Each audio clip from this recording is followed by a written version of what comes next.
Comment bien terminer l'année? Dans cette vidéo, je vous donne la marche à suivre.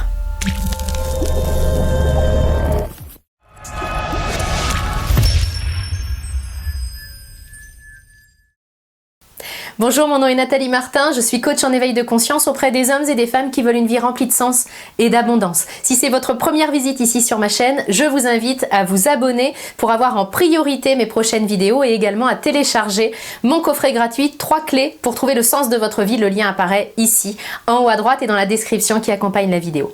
Comment bien terminer l'année? Nous sommes en décembre au moment où je tourne cette vidéo et l'heure est venue de finir l'année qui est en cours. Alors, nous vivons, et vous le savez, dans une société qui est une société de consommation où ça va vite. Et finalement, quand on est rendu à la fin d'une année, on pourrait n'avoir qu'une hâte, c'est de commencer l'année suivante, surtout si l'année en cours n'a pas été terrible pour vous. Et je vous invite à terminer l'année en conscience, c'est-à-dire à ne pas rentrer dans cette course au temps et à vraiment clore votre année, prendre le temps de clore votre année en pleine conscience. Pour ça, je vais vous donner des pistes, puis une trame en fait, et des questions que je veux vous poser pour que vous puissiez vous les poser également et noter toutes les réponses par écrit, c'est important.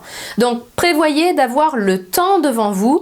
Vous pouvez regarder cette vidéo à un autre moment si le moment n'est pas bien choisi pour vous. Il vous faut à peu près une vingtaine de minutes minimum pour terminer et pour clore votre année. Prévoyez d'être dans un endroit qui soit propice à la détente et où vous ne soyez pas dérangé en permanence. Ça veut dire couper votre téléphone portable, couper les notifications et faites en sorte vraiment de ne pas être dérangé. C'est un rendez-vous important avec vous-même. Dans ce rendez-vous, je veux que vous commenciez par vous poser cette question. Quelles sont vos victoires de l'année ? Pourquoi c'est important? Parce que bien souvent, on retient ce qui s'est pas très bien passé, ce qui a été douloureux pour nous, et puis on ne prête pas vraiment attention à nos victoires. Puis dans victoire, il y a des petites, il y a des grandes, ça c'est notre mental qui fait une échelle de succès, alors que tout est succès au même degré finalement. Donc pour retrouver la trace de vos victoires, parce que je suis certaine que vous n'avez pas gardé en mémoire tout ce que vous avez réussi, tout ce que vous avez osé faire, même si la réussite n'a pas été au rendez-vous, vous avez osé poser des actions cette année, c'est une certitude. Pour en retrouver la trace, vous pouvez reprendre votre agenda, qu'il soit électronique ou papier, et vous pouvez également jeter un œil, si vous en tenez un, dans votre journal intime. Regardez vraiment et retracez l'année, replongez-vous chronologiquement dans ce qui a fait votre année et relevez quelles sont vos victoires, c'est extrêmement important et prenez le temps de les savourer. Deuxième point important, posez-vous cette question de savoir si vous aviez des intentions, des résolutions au début de l'année que nous sommes sur le point de terminer. Souvenez-vous de vos résolutions et demandez-vous si vous les avez réalisées. Si oui, formidable. Une autre chose à célébrer, vous aviez décidé quelque chose et vous vous y êtes tenu même si ça vous a coûté. Et puis si c'est pas le cas, si vous vous apercevez que vos résolutions, peut-être vous savez même plus ce que c'était vraiment, et puis pour la plupart d'entre elles, elles n'ont pas vu le jour, demandez-vous vraiment pourquoi. Qu'est-ce qui a fait que vous n'avez pas été au bout de vos envies, de vos désirs?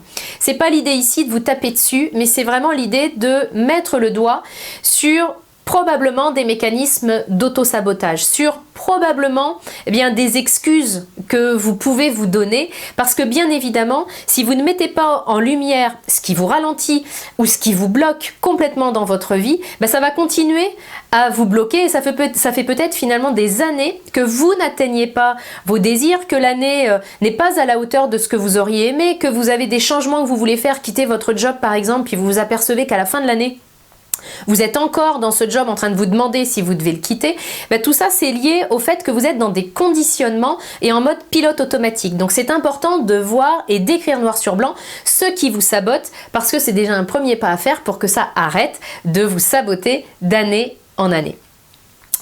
Troisième question que je vous pose, si vous pouviez recommencer votre année, si vous aviez une deuxième chance, puis qu'on vous disait ok, tu la recommences au 1er janvier et puis tu as comme une deuxième chance, qu'est-ce que vous feriez différemment? Qu'est-ce que vous changeriez? Ça peut être dans la manière dont vous abordez les choses, ça peut être dans les choix que vous faites, dans le comportement que vous mettez en place. Si vous aviez une deuxième chance et si vous pouviez refaire votre année, que feriez-vous différemment? Et là, c'est la même chose, vous l'écrivez. C'est important de l'écrire parce que si c'est un peu comme si vous aviez fait une recette finalement cette année. Vous avez mis en place des choses qui sont comme une recette. Au bout du compte, vous obtenez un résultat qu'on pourrait imaginer comme étant un gâteau. Si le gâteau ne vous plaît pas, il faut que vous changiez quelque chose dans votre recette. Donc, que changeriez-vous? Que feriez-vous différemment? Quels ingrédients différents mettriez-vous dans votre recette pour être contente de votre année? Parce que vous avez la chance dans quelques jours de redémarrer une nouvelle année, de prendre un nouveau départ. Puis c'est parce que là on change d'année, mais le nouveau départ il peut se prendre à chaque jour de l'année. Mais symboliquement, je tourne cette vidéo parce qu'on termine un cycle. Vous êtes libre de commencer le cycle exactement comme vous le souhaitez. Parce qu'on se disait tout à l'heure, si j'avais une deuxième chance, qu'est-ce que je ferais différemment? Vous l'avez la deuxième chance. On l'a tous les jours la deuxième chance de créer notre vie différemment. Mais il faut simplement se poser la question de qu'est-ce que je voudrais changer, qu'est-ce que je voudrais faire différemment. Quatrième point, avez-vous vécu des choses difficiles cette année? Est-ce que vous êtes pris des claques? Est-ce que vous avez vécu, je sais pas moi, un divorce, des déceptions, des trahisons, un licenciement, un deuil? Regardez vraiment en conscience ce que vous avez vécu de difficile. Demandez-vous aussi si vous avez dépassé, vous avez accepté cette situation, où est-ce que vous en êtes dans votre processus d'acceptation. Puis si ces événements sont encore douloureux, vous allez les transposer puis les emmener avec vous dans la nouvelle année qui commence et c'est pas forcément le but. Il ne s'agit pas d'oublier, il y a des événements qui ne peuvent pas s'oublier, mais simplement d'alléger le reste de votre route. Donc simplement en les notant en conscience, puis posez l'intention de les laisser ici, dans cette ancienne année, future ancienne année qui est en train de s'achever, pour vraiment les laisser aller et avancer en paix. Puis peut-être que vous aurez besoin d'un accompagnement, d'un soutien, d'aller voir un professionnel pour vous aider à ça, mais déjà de les identifier et puis de les laisser aller en se disant qu'ils appartiennent au passé. Vous allez voir que ça va vous permettre d'aller avec plus de légèreté vers votre futur. Le cinquième et dernier point, eh bien, je vais vous demander de célébrer. La célébration, c'est quelque chose qui ne faisait pas partie de ma vie jusqu'à il y a quelques années. C'est une de mes coachs qui m'avait demandé de célébrer mes pas. Puis pour moi, c'était un peu abstrait parce que célébration, sortie du baptême, du mariage, je voyais le bac, je voyais pas trop. Pour moi, c'était des gros événements qu'on pouvait célébrer. C'est pas ça. Une célébration, c'est vraiment mettre à l'honneur la vie et puis ce que vous faites dans votre vie. Donc prenez le temps de faire quelque chose juste de spécial. Ça peut être vous acheter une bricole, ça peut être boire un verre avec vos conjoints, ça peut être vraiment rien de spécial, mais simplement de prendre quelques minutes pour se dire ouais, ce que j'ai fait cette année, c'était pas parfait, parce que je suis pas parfaite, puis j'apprends à m'aimer comme ça, dans mon imperfection. Et en même temps, j'ai quand même réalisé des belles choses. Et puis la célébration, ça peut être simplement de se dire l'année a été super dure, mais je suis encore ici. Et puis je suis prête pour démarrer du nouveau. Donc prenez le temps de célébrer en conscience tout ce que vous avez fait et d'accueillir aussi ce que vous avez mal fait. Je mets des guillemets parce que c'est une étiquette de notre mental.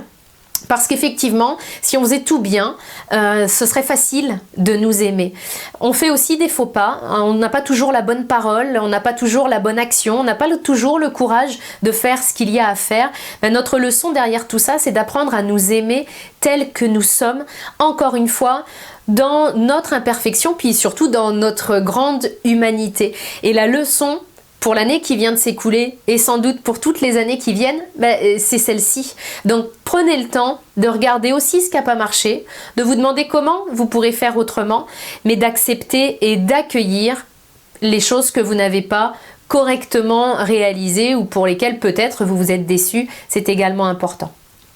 Si cette vidéo vous a plu, si elle vous a aidé, n'hésitez pas à la liker et puis à la partager pour qu'elle puisse aider d'autres personnes. Et puis n'hésitez pas aussi à nous partager dans les commentaires quelle est votre plus grande célébration de l'année, votre plus grande fierté au sens noble et beau du terme de l'année. Partagez-le nous en commentaire, ça nous donnera l'occasion de célébrer ensemble. Je vous retrouve très bientôt dans une prochaine vidéo.